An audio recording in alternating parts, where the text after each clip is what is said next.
Hello everyone.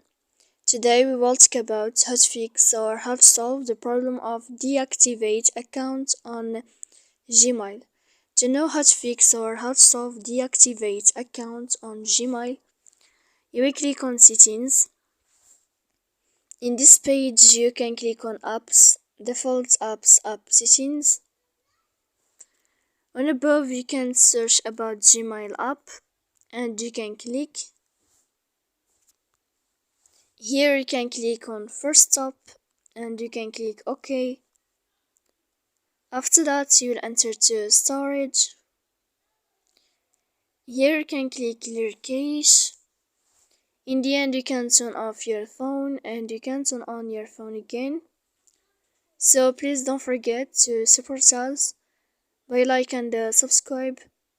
See you next time in another video.